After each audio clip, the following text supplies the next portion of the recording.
Welcome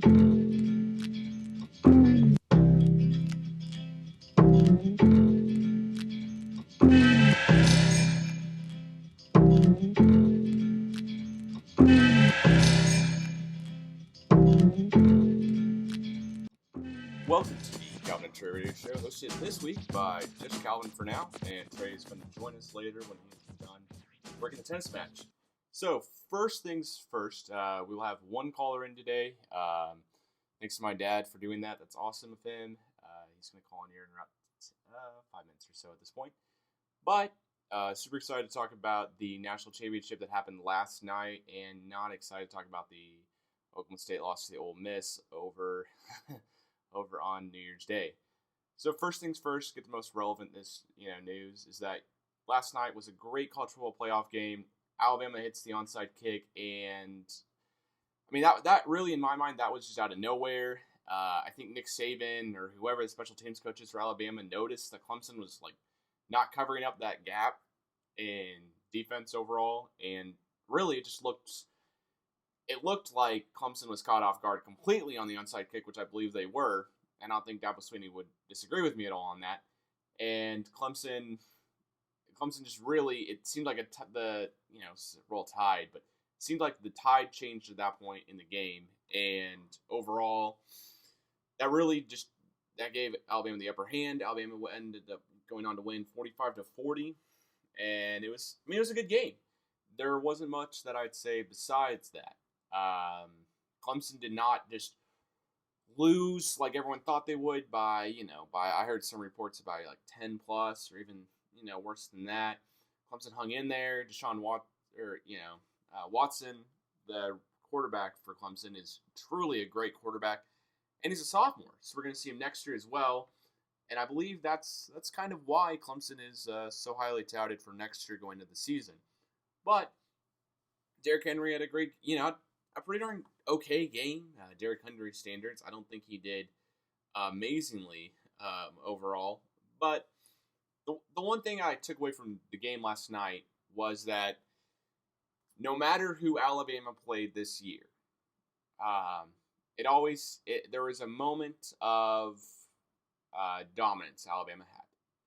Besides the Ole Miss game, I'll say that. But there was a moment of dominance that Alabama had in each of their wins. When they shut out Michigan State, and everyone thought Michigan State would at least score, I believe. I don't think anyone would have forecasted a 38-0 deficit. And right now as it stands, Alabama's definitely the best team, overall this past year, and they may be next year as well. They always seem to reload incredibly well. Nick Saban has an incredible recruiting class every single chance he gets. He goes out and recruits amazing players, and there's just nothing you can say bad about the Alabama, as a program, besides the fact that they win a lot, and that's definitely not a bad thing. It's just as bad for the rest of us who are not Alabama fans. The overall appeal from the last night's game is that the two playoff games on New Year's Eve had a low TV turnout, and were really, one was a 20-point game when Clemson beat OU, and it was kind of over in the fourth quarter. And then the other game was 38-0 at the end of it, Alabama beating Michigan State. So there's not much that I took away from those two games, and they weren't real great games to watch. They were fun to watch, don't get me wrong. I was home off break and, hanging out with family. But they weren't great games to watch. They were good to watch because you were around family, or maybe you were out doing something else. So they weren't great games to watch because you couldn't get the opportunity to watch them, but you didn't really miss much. Now to get to the stats from last night's game overall. The stats that I noticed that were crazy is that Derrick Henry had 158 rushing yards. I don't think maybe that's being talked a lot today about on SportsCenter and everything, but right post-game, I did not hear much about it. Overall, Alabama rushing had 138 yards total. Now, wait, how can that happen? Well, Jay Coger had negative 20 yards rushing because he got sacked quite a few times. The longest run Derrick Henry had, though, was for 50 yards. And that amounted to, that was a third of the yards he actually ran for last night on 36 carries. And he averaged 4.4 yards a carry, which I think is pretty good, especially against the defensive line, especially the Shaq Lawson that Clemson had. I don't Personally, I do not believe that going to the game, I just thought Clemson was just had a big shot at winning, and I didn't think they would show up the way they did. Deshaun Watson created a lot of extra opportunities, running outside the pocket and everything, and getting around that defensive line of Alabama. And Dabo Swinney and the rest of Clemson did a very, very good job being coached up and ready to go for the game. What I will say, though, is that the game last night lived up to expectations in my mind, but it did not go how I thought it would beforehand. I thought that the number 2 seed Alabama Crimson Tide played the SEC, which everyone thinks is a better conference at this point. I mean, it's hard to prove them wrong after they won the national championship. But right now, as it stands, I thought Alabama was going to crush Clemson. I thought, okay, I'm going to be out of this game, overwatching it by halftime or right after the end of, Alabama will make some halftime adjustments. It'll be over within 5 minutes of the start of the third quarter.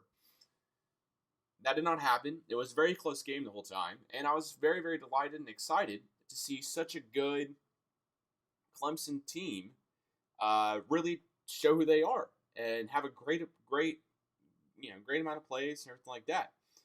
Now, we talked about Alabama rushing. They have 138 yards last night rushing on a total of 46 carries, averaging 3.0 yards. Clemson actually beat them in that statistic. And going into that game, I would not have thought that. Clemson had 145 yards rushing on 38 carries for an average of 3.8 yards. Now, I know here this doesn't tell the whole story. Deshaun Watson's a very mobile quarterback. He ran for a bunch of extra yards here to, create plays and got a couple first downs. He had 73 yards rushing overall on the night. But Clemson as a whole did really, really well rushing the ball. But I don't think the whole story is being told between these two, these two amounts of yards that are being given here for the whole game. I think there's a couple of times where Jay Coker got sacked or something like that, and that's just really what happened. All right, well, here's our first caller in. Hello? Calvin. Hey, Dad, how are you doing? Good. Awesome. Thanks for calling in. You bet. What's the topic du jour tonight? Right now, the Alabama-Clemson Tigers game. Oh, my gosh. And in the Dynasty out of Tuscaloosa? Yes, exactly. So what were you guys saying about it? What were your thoughts?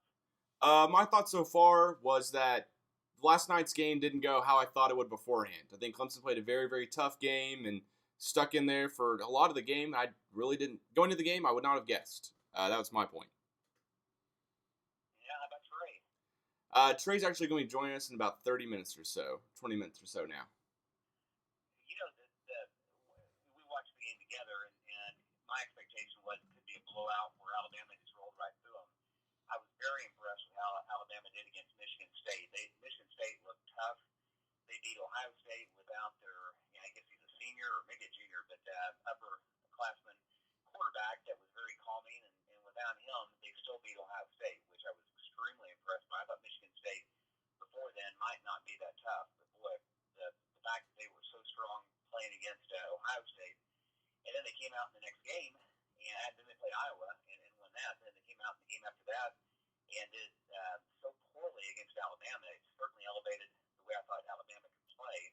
I thought Alabama's quarterback would be weak, and I really anticipated him having a couple passes that were either picked off or having a tough time doing all the things that a quarterback needs to do to move the team up and down the field, and that at some point Clemson's huge defensive line would find a way to stop that running game if Shaq Lawson could play, and he did, and that it'd be a low-scoring game, and Clemson's high-scoring offense, if they didn't make a lot of turnovers, might have a chance. But then again, Alabama could just steamroll them if that defensive line didn't hold up. Yeah, I'm with you there for sure. The one thing that I took away from last night was basically the same thing you're saying, is that Jay Coker, I didn't expect him to play that well, and he had 2 touchdowns and no interceptions. I didn't see that coming into the game at all. It's going to be interesting to hear what happens to Lane Kiffin after this. He's a guy that, going back to being head coach of the Raiders, and then, he gets, after that, he kind of has, a fallout with Al Davis, which wasn't unusual. Al Davis, I think, in his latter years wasn't nearly as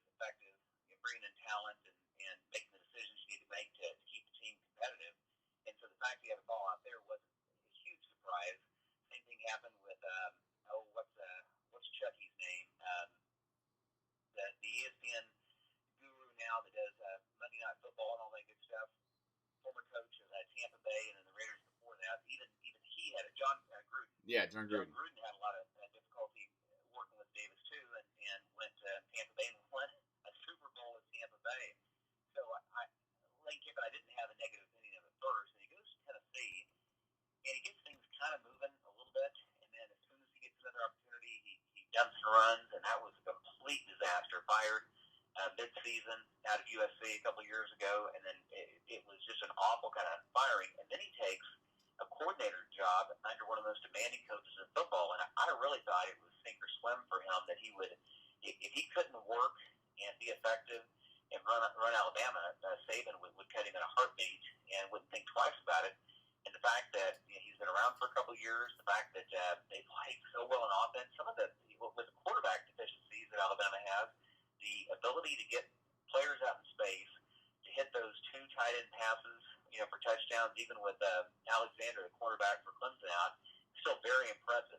Lane Kiffin's going to be kind of an interesting commodity as teams start looking for head coaches around the country. Yeah, I agree in the same. I agree completely. I think that Lane Kiffin had totally a make or break with Alabama. He joined him, and now after last night's win, it seems like he did great overall. I mean, I took away the exact same thing you're saying here. Lane Kiffin just did great last night, and it'll be interesting to see what happens to him this offseason with a lot of NFL head coach vacancies and, some college football head coach vacancies as well. Be interesting to see who still lets their coaches go. I'm not sure where the openings are going to occur, and I'm not sure how many openings are left. You look at the Big 12, and actually the Big 10 with 10 teams, but the Big 12, I don't know that there are going to be any openings, and I'm sure they would have opened up if they were going to open up. And I don't recall any openings at this point. So, SEC, it's hard to tell where he might shake out. He probably would be a good fit moving to a different conference. SEC, after coaching as an assistant at Alabama and head coach at Tennessee, it'd be nice to see him kind of break into a different area. And he's not a very likable guy on paper. He's kind of slick, and I never thought he would have any appeal to me as a coach. But he reminds me a little bit as far as the initial efforts and how it just, crashed and burned. There have been other coaches where that's happened, and they've come out of it and done extraordinarily well. Belichick, when he got the reins the first time in Cleveland, and nobody went to Cleveland, but when he got the reins the first time, not a great experience, fired, goes back in to be an assistant under Parcells, and then sure enough, he gets shot in New England. He's the greatest of all time, maybe.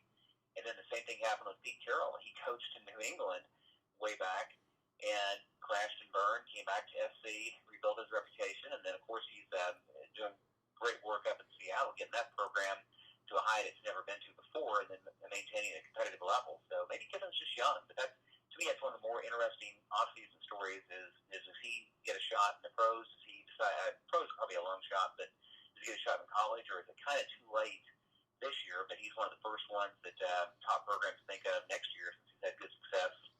Coordinator for national champions, not a bad thing to have on your resume. Very, very true. And more than I think about it now, almost all college football teams have to lock up their head coach now headed into the offseason. So there's really no college football program out there waiting to see what happened in the national championship game and hire on somebody depending on it. So looks like right now you're exactly right. Unless Lane Kiffin somehow makes the jump back to the NFL, which I don't see as a huge point. I don't think that could really happen since he did play a college football game and wasn't a head coach, was still a coordinator. So you're right. I think that after this next college football season, NFL head coaching jobs maybe, but more than likely college football head coaching jobs will be on the lookout for him. Hey Cal, can I take you back to Stillwater to OSU's football season? Yeah, for sure. That's where we're going to go next, anyways.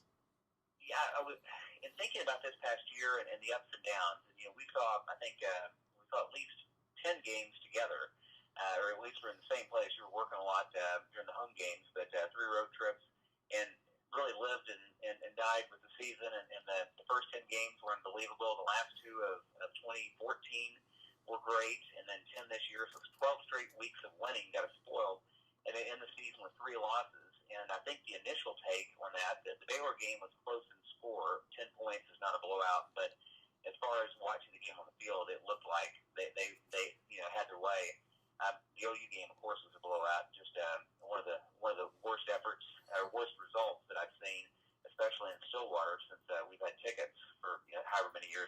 And then the Ole Miss game was competitive for a drive or two, and then after that it was just kind of fun to be there and be part of the event. But in looking back at the season, the polls came out today, or the final rankings came out today. Coaches had OSU at 19, AD had OSU at 20, 10-win season, third New Year's Six Bowl in 5 years, second kind of the BCS Bowl, Fiesta in 11, and then Sugar this year, and then we had the Cotton a couple years ago. So extraordinarily strong run as far as that goes. And I think there's a lot of buzz about, are we building, where are we? I think what we've done since 11 in a way is disappointing because you want to build off that, get in great talent, and really cruise to that next level, maximize the opportunity. But what a lot of people have already forgotten in some ways is that we had one of the worst PR hits universities had in a long time, and it was awful. The Sports Illustrated article hit, and it really took a lot of the wind out of the sails, and suddenly we're on defense having to deal with that, and the fallout from the country's likely, I'm well, a lot older than you are, but going back to when I was growing up and in the late 60s and 70s, Sports Illustrated was such a huge trusted name, and to have them come out and run those stories, covers of magazines, and dripping it out day after day on the website, people forget how hard a blow that was, and you can just imagine the other coaches going into recruits' homes and talking to the parents and the kid about, well, OSU, this is what they do. And even if it was totally discredited, it still was a big hit. So to weather that and still be going to 10-win seasons, ranked in the top 20, that is an accomplishment, I think. I'm completely there with you. The last time OSU had a 10-win season was, when we had 11 wins against Stanford, right? When we beat them in the Fiesta Bowl. Yep. And that was 2011, right? If I'm right? Big 12 champions. The Fiesta Bowl was the start of 2012, exactly. Yeah, and going into the season, I did not have this high expectations for an Oklahoma State team. It looked like when we beat Washington last year in the Cactus Bowl that sky's the limit, but I did not have the expectation that we would beat TCU the way we did, and we'd go on winning 10 straight games, like you said, before, we lost the last 3 games of the season, but I think that's what a lot of OSU students are hung up on that, I know. And what I take away most from this whole season was that OSU got to 10 wins. That's unprecedented for this program. We are known in the past to be a basketball school.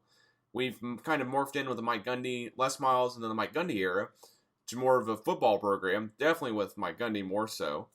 And now everyone has sour grapes because we only won 10 games. And I view it as we got to win 10 games. The 10-game mark for me as a program, OSU's so happy to be here at this point. I don't think that we walk into any recruit's home or any other home in the, or anyone's telling them, oh yeah, they only had 10 wins. I think that really what people would say about our program, so far and going forward is that we have a great quarterback coming back next year in Mason Rudolph, who should be at full strength and full health, and we'll have a better offensive line, probably some wide receiver guys we're going to move around, switch out, replace. But more or less, this was an awesome season. I'm with you entirely. It shocks me to hear from other fans and other students that they're sad that we only had 10 wins. When in all reality, it's a bummer to lose the Sugar Bowl, and it's a bummer to lose Bedlam, don't get me wrong. But hindsight's 2020. We wish we would have won them, but I'm a glass half full kind of guy and not half empty, and it's amazing that we've gotten this far in what I believe is such a short time span. Am I right? Yeah, and we were talking about 2011. By the way, 2011 we did have 12 wins. It was 12-1. Wow. We had 12 games in the regular season, but it was an incredible year. But I was looking while we were talking, I was looking back at that season and how close some of the games were and some of the surprises. But it was, the game I remember the most was the A&M game that year, where it was like every 3 games this year we're down by double digits, at least, if not deep into the second half, at least in the first half. And this year we're down by double digits. I think it was 3 games that we came back where we didn't seem to have much of a chance. Iowa State, the game we went to, most present in our mind, Texas Tech, it looked like they were going to blow us off the field at first. And then we dropped behind a couple other teams that came back in the last second after making a 4th and 10 against K-State. So we had a lot of games that could have gone either way, and it's neat that our program's at the point that from game management and the players that are still a very young team. A lot of the core players we're counting on next year are sophomores, going to be juniors. Mason Rudolph at the top of that list. But Washington, a lot of these guys are going to be around if they don't get really good and go pro or something happens to them. Be around for another 2 years. But looking back at that 2011, you have to have the breaks to win. And going into those last 3 games, we had Rudolph play half a Baylor game with a broken foot. And then OU, he had 3 plays, and one of them was the pick 6 that he just showed he should be out in the field. And then Ole Miss, I know he recovered some, but if you've been resting up and not working out and keeping up with the team and running practices all that time, you're playing against a team who has done that in Ole Miss, it's hard to get that rhythm back. So, like you said about Rudolph next year, I've got a lot of confidence in him doing well. I think we might pick up a couple players that are actually better quarterback recruits for the near term in light of the fact that we lost a commit. I think that we actually may turn out to get better players that might see the field a little bit more in some of that J.W. Walsh role because of it. And I think we could be very, very strong next year. Another season where if we get the breaks in those close games, then we're looking at double-digit wins and maybe shooting it for a conference championship again. I'm right there with you, Dad. And the one thing I'm looking through the OSU roster right now, and James Washington's coming back as well, and Mason Rudolph will come back, and we've got another couple wide receivers who are, big, taller guys who are coming back, and 6'3", 6'4", and more as I look on our depth chart for OSU, for the guys that are, juniors right now or sophomores right now, besides Aitman, I really don't know who we're, Ogba as well ahead of the draft, but I don't see a lot of other guys, especially on the offensive side, that we're missing out on, that we're really, really sad they're leaving. Of course, J.W. Walsh, but we kind of knew his time was after this year anyways, and it looks like OSU's more of an air raid offense at this point right now anyways, go along with the Big 12, and bringing guys in who are incredible athletes, out of Texas or Oklahoma or Kansas, and a lot of wide receivers too. It'll be a fun year next year, I think, for sure, Dad. Looking at that wide receiver talent, I was disappointed that Shepard didn't build off the tremendous year. The Bedlam game, he was like a man playing among boys out there on the field in Bedlam. He just grabbed the ball away from their, and then they got like Zach Sanchez, some of their quarterbacks have been all conference, that type of thing. He just owned them and was up and down the field. And I thought he would come back and have a monster year this year. And he really didn't. Seals, because of, for a lot of reasons, Seals is in the doghouse, but he's an enormously talented kid, and he can come back next year and really make an impact.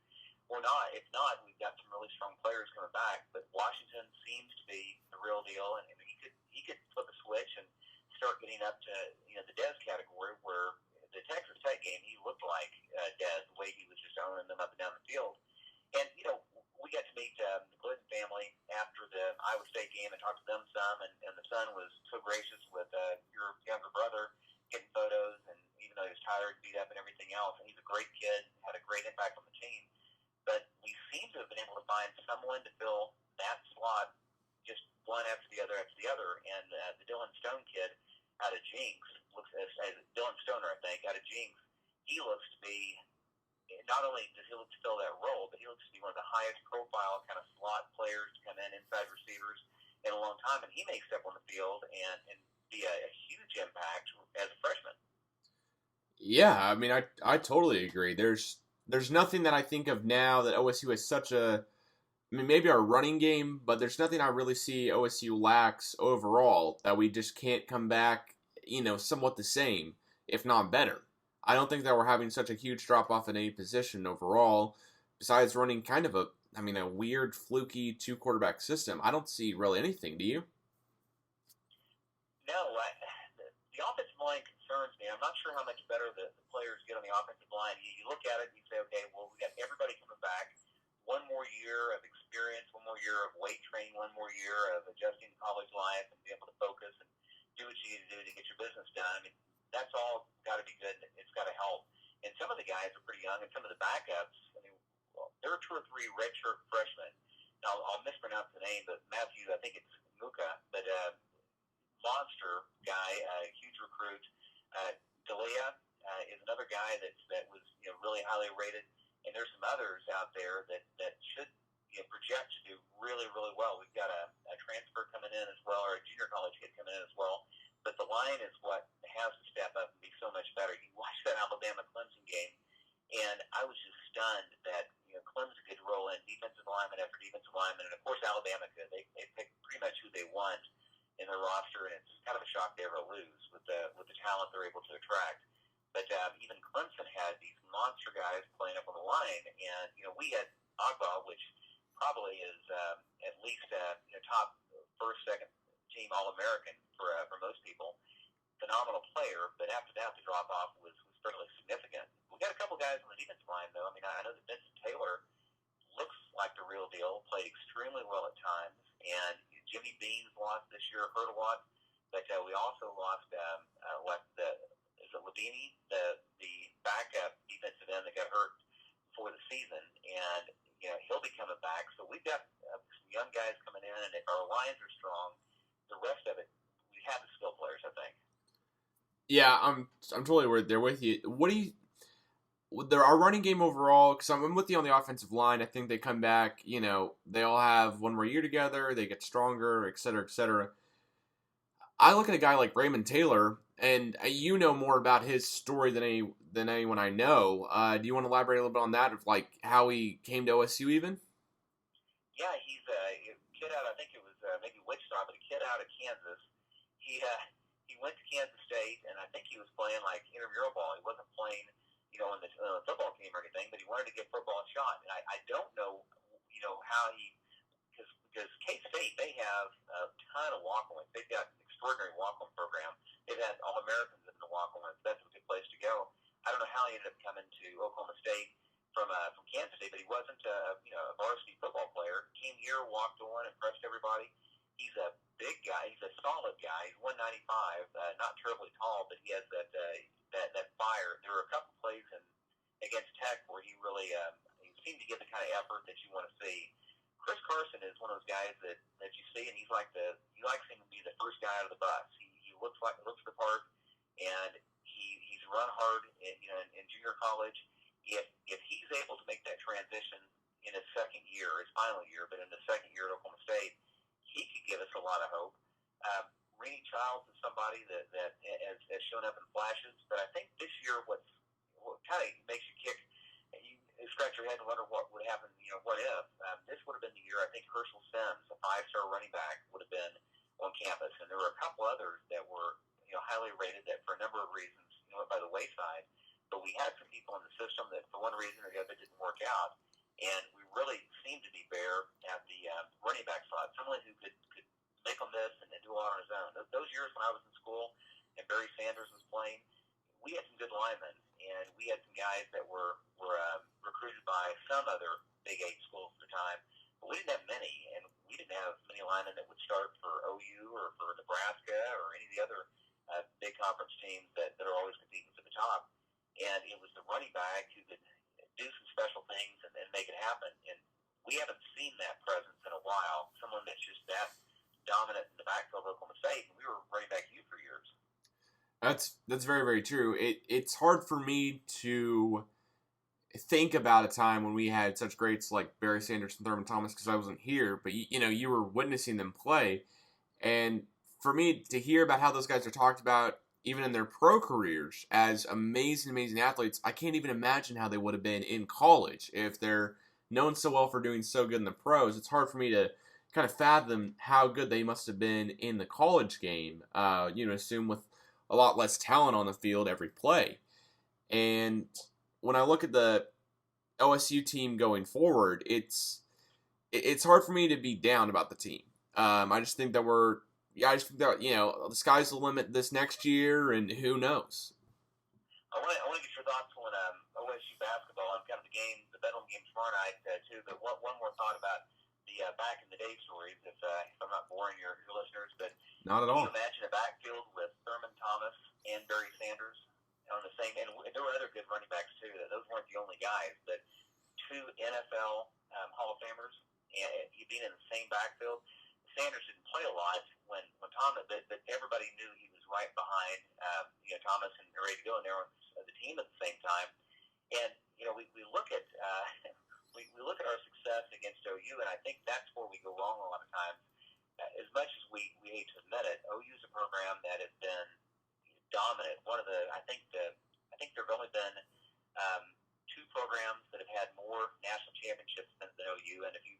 you had a Mount Rushmore of football teams, programs, OU would have to be up there. And OU was really good in the 80s, but they went through a lot of chaos. They didn't win the national championship in 85, but they went through a lot of chaos. And OSU never beat it with all these players and great years and coaches. Jimmy Johnson was a coach when I was in school and all that. We didn't beat OU once during that stretch. And then in the last 5 years, Mike Gundy has led us to 2 wins against OU, and the only blowout was this year. The other 2 losses to OU either won or tied to send it to overtime in the final 30 seconds of the game for the 2 other games they won. So OU's had a big blowout. We had a big blowout.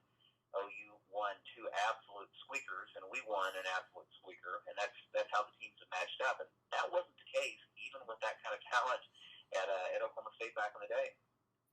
Yeah, it's really, really cool to hear your perspective on stuff like that, and to let whoever is listening, to let them know as well. It's awesome to be in an era where beating OU is not out of the, it is something that might happen every year. Especially this year, I was working College Game Day. I really thought we had an amazing shot to beat them this year, and right now OSU looks to be getting better every year. Recruiting-wise, facility-wise, we've got the nicest facilities, I think, in the nation or close to that, maybe next to Oregon. And really, it just seems like there's not much holding an Oklahoma State team back going forward. As you said earlier, the Sports Illustrated scandal was hard to overcome. I was, as freshman or sophomore at the time, and it was a weird thing to hear about. And Sports Illustrated, I remember, seeing all of those, the magazine photos they have. They're all over the house, in the basement of our house. And then kind of seeing the photos in the magazine and knowing how well represented they were. Reading stories from like Rick Riley and other respected writers. And then to put out the piece about OSU and us turning around and just going, none of it's true. And then Sports Illustrated going, yep, we're sorry. Or maybe they didn't exactly say that, but it is interesting to hear your take, especially on now we have a chance of beating OU and we feel like we're not out of it any year. And you think about OU, and they do look like they've got it rolling, but it's funny how quickly times change. On October the 10th, they lost to Texas, and after having lost, they got, you talk about getting blown out in the bowl game. Well, we got beat by Mississippi was small potatoes. They lost by 30 in their bowl game a year ago. We lost by 20 to Mississippi, and the sky's falling. And they probably beat us worse than that, but it was only the score wasn't as bad. But then they lost to us, which we did not have a good year last year, and they had to read the paper all through the off season about the repunt it, Bob punt again, and all that stuff just kept getting turned out. OSU won the bowl game. We were on a high, and we won 10 straight games. In the meantime, they lost to Texas, and I think there are a lot of people that thought all was lost that are Sooner fans, people that were around. And then they had a good the schedule after that was kind to them. They had some home games. They had a stretch where they played teams that they typically do well against. K-State was not great this year. They struggled. But Texas Tech, Kansas, Iowa State, so they had a little stretch to kind of get their feet underneath them before they hit the teams late in the year. And even with that, they played a TCU team. They didn't have a lot on the field at all, and one pass that would have about 3 inches higher on that pass for the 2-point conversion, TCU would have beaten OU 31-30. They would have gone to a second-tier bowl, and that would have been it. I mean, it just that little difference separates huge success from absolute failure. And is it time for coaching change? Are we tired of who we have and all that stuff? And we're kind of going through that same wild swing of emotions in Stillwater after having a great season, but finishing the year with 3 losses where we weren't really competitive. And that makes it tough. Maybe it'll make them hungrier next year. But what about Bedlam tomorrow night? Do you think, you read the paper and you see, or you hear people talk about the crowd, do you think tomorrow night you'll be looking up and seeing, other than the seatbacks, you'll be seeing more red than orange? Yes, and I sure hope not.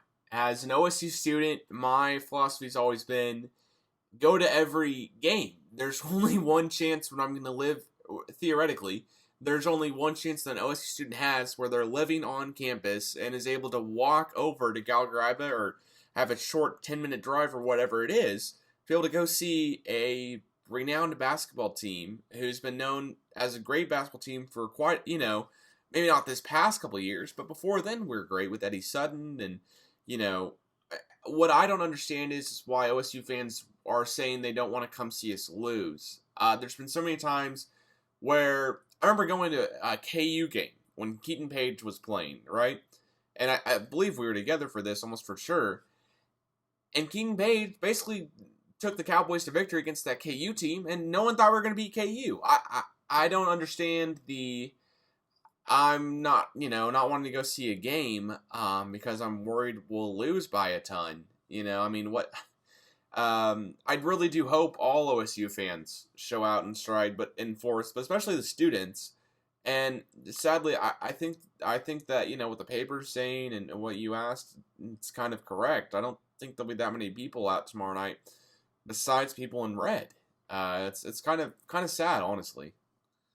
Well, for students, my best memories when I was in school, and we weren't great at football at the time. We were ranked number 3 one year, and we played for the Big 8 championship a couple times came down to us against OU. And we played against the greatest Nebraska teams in history. I mean, they were just dominant. So it was a difficult era there. Basketball, we went to one NCAA tournament during my 4 years and lost, I think it was to Princeton first round, and knocked us out. But there were the times where it seemed like all hope was lost, and we came up with a win. Were the most memorable experiences of my college years. It wasn't the games you go to and you think you're going to win, and you just kind of the huge upsets. And the one I remember the most in wrestling, we had a wrestling match where we had, back then they didn't have a weight limit on the heavyweight, and so we had a huge wrestler named, I think it was Mitch Shelton, if I remember right, and the match came down, old Gallagher, but the match came down to Dr. Death. Steve Williams became a pro wrestler, but he was also a college football player at OU, but he was a dominant heavyweight. And Mitch Shelton kind of got an angle on him, flattened him out, pinned him, and that was the difference in the match. And people say that was one of the 2 loudest you've ever heard the roar in Gallagher, or back then Gallagher Hall. And it was incredible to be there and to hear that. And I still remember that to this day because it looked like you could have walked out before it started, knowing you wouldn't miss anything, and you would have missed the whole thing. And you look at fan bases. I think you can tell a lot by a fan base and the dedication of the students. Who shows up when it's hard, who shows up when it's difficult. We've got a couple games this month that I hope we have a big crowd for. I'd love to see a great crowd, of course, at Bedlam and every home game. But also on the 27th, that's the day that we'll be remembering the 10 that passed away in the plane crash. It'll be 15 years that day since the plane crash. They remember the 10 run. We'll be having our 10th annual run this year. And we'll give away the check, and we'll have a lot of people on hand that will be from the families. And being dissatisfied with maybe the performance of the team or the direction of the way things are going is one thing, but being loyal and true, it means just that. It means showing up, supporting the team, and if you want to express your opinions about coaches or anything else, that's fine. But be part of it. Don't move away from it because something bigger is going on, and that's you're part of an experience by being an Oklahoma State student or an Oklahoma State alum, and being there together is part of it, win, lose, or draw. Yeah, I'm totally with you there, Dad. Yeah, thanks so much for all the great points you've had. You bet, Cal. All right. Well, actually, we just had Trey join us as well here, and I guess my take for tomorrow, Trey, and we'll hear about yours too. For tomorrow's game, who do you think there'll be more of, orange or red? And I'm Trey. I forgot to do my intro. Sorry, I was at a Cowgirls Tennis Match. Yeah. I'm hoping for more for more OSU people to show up. I really hope that will happen. Matt's been marketing and tweeting like crazy. We even have like an awesome offer of getting like courtside seats for Kansas. So they're trying, and I'm hoping everybody will show up for this game because it's a big game because it's OU and everybody wants to beat OU. Right. No, I'm there with you. if you had to choose, if someone made you bet on more orange or red, what would you say? I would say probably I'm gonna go with 75% orange, 25% red. Awesome. If I had to go with anything, just because of all this hoopla that OU try to do and stir up, trying to make the stadium all striped and everything. So that's what I'm hoping, but you never know. I'm totally with you. I worry though, because as an OSU fan base moving forward, the freshmen or the sophomores who are here on campus haven't seen Marcus Smart play. Yeah, Haven't been here when we've seen just LeBron Nash. yeah, was LeBron doing Nash, really well. you know, Yeah. and guys like that just doing great. And right now, I'm worried that they'll think that this is our basketball team. This is what it is, and there won't be the same kind of fan support. I know Matt Fletcher won't let that happen. Yeah, Matt's awesome about I know that. Matt Fletcher will not let that happen overall. But right now, I really, really hope that there's orange just packed to the house, to the brim, going crazy. The game that I'm more worried about being less orange and more a different color is the Kansas game. They travel really, really well. But they're not. I mean, I understand your point there, but they're not an hour and a half, or they're not an hour and a half away. Driving from here, I just remember last year they were just louder than OSU fans, and there was more of them, I think, last year.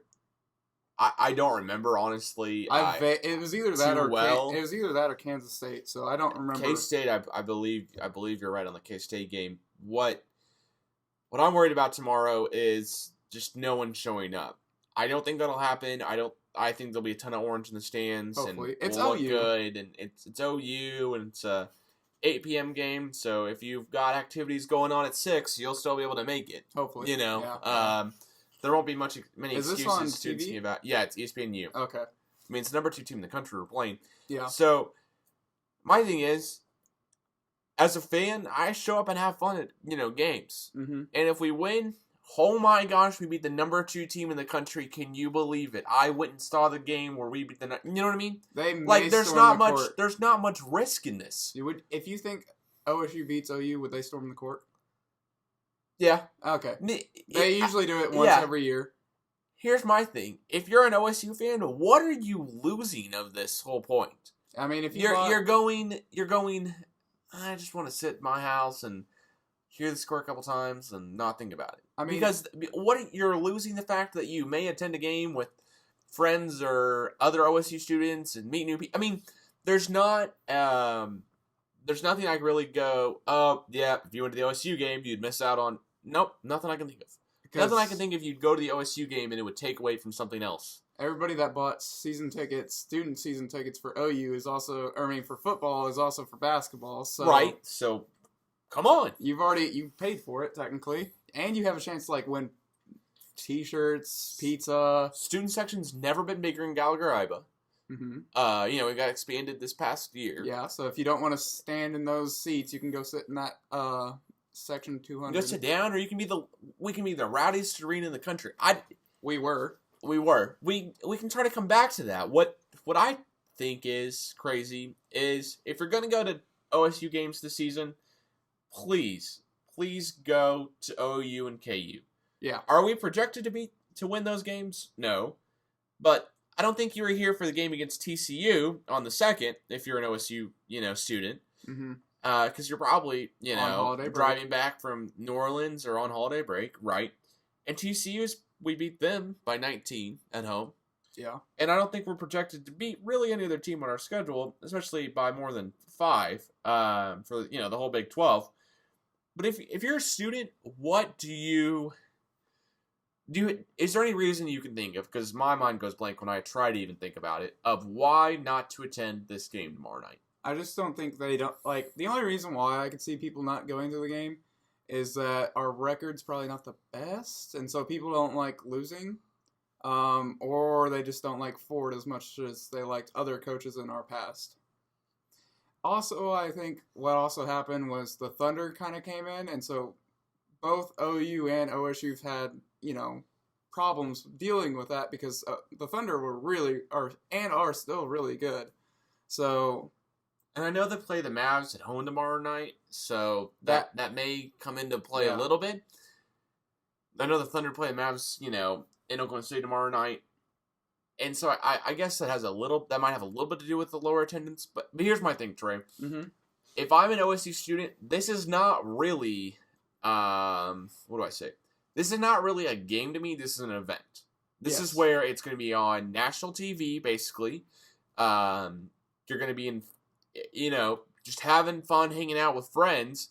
It's almost like a concert atmosphere at this point. And the only thing bad that happens is that you won't be singing along to songs the whole time in the stadium. You'll just be cheering on your team. Hopefully. Because here's the thing. The X factor in this game is not Phil Forte. He's not coming to play tomorrow night unless something crazy happens I don't know about. Yeah. I don't think Leighton Hammonds or Jeff Newberry is just on track to just where they're going to, you're just going to play trap defense against those two guys the whole time.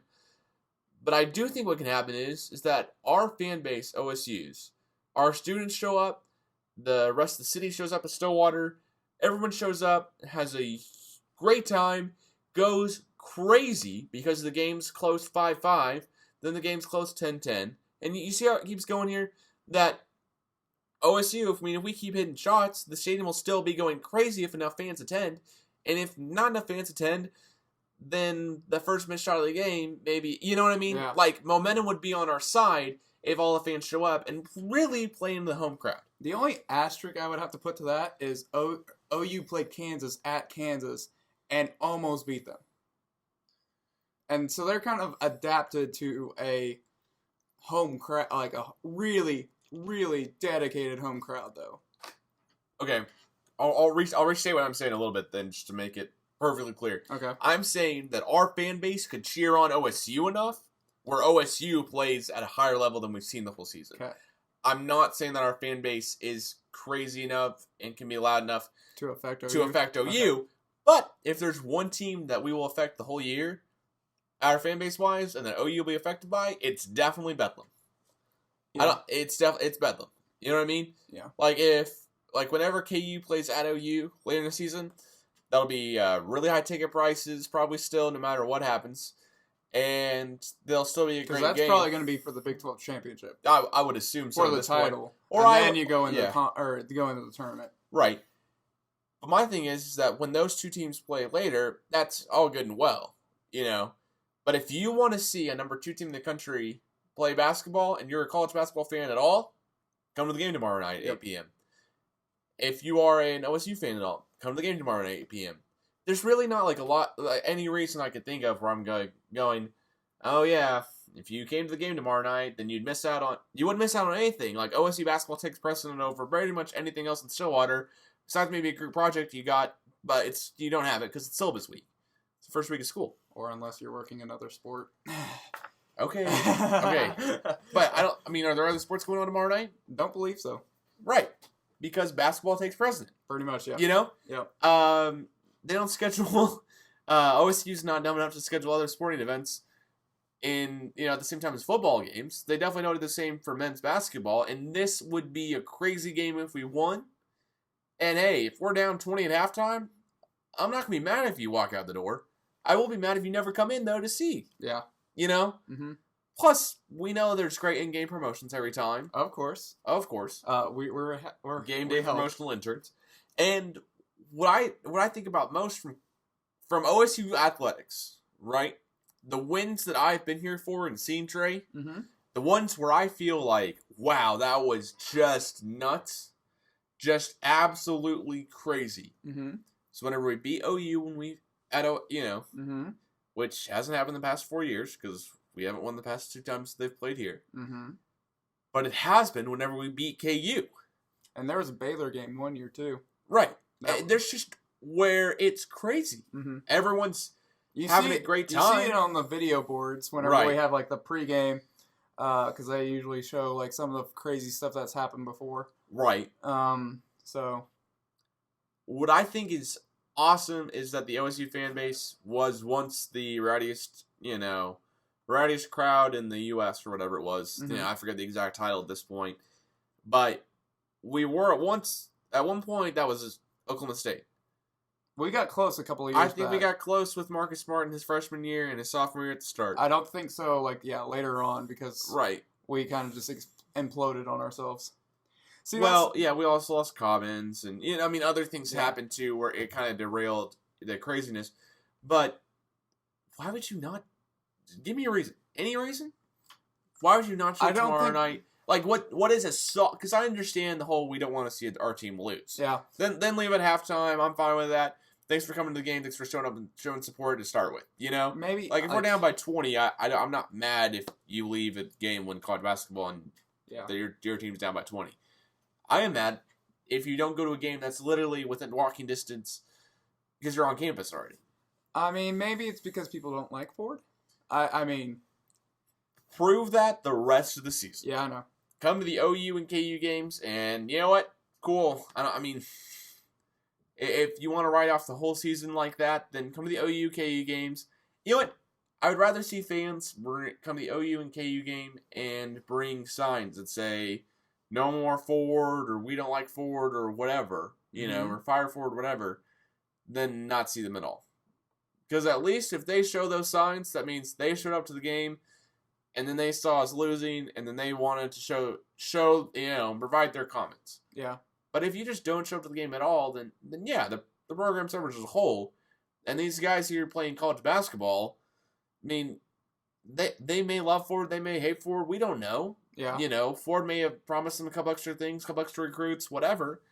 But Juwan Evans is a freshman, right? Mm-hmm. I don't think he's going pro after this season. No, I don't think so.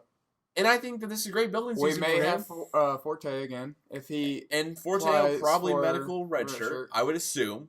because He's not going to go play NBA ball. because he only got hurt he only played maybe 3 or 4 games. Right. So I think you can definitely apply for it. Yep. And see what happens. I just, me as an OSU fan, I'm a huge basketball fan for this program. And I don't like talking about us, I don't like talking about OSU basketball whenever we're having down years or losing, et cetera, et cetera. Yeah. But Which man, we've do had. I love talking about it when we're winning. Yeah. Even though we have been having a couple of bad years. Right, but OU had how many bad years before now? True, but they Crazy amounts of bad years. But They they Calvin also had a Sampson new thing. coach They've had their new coach for 3 or 4 years now.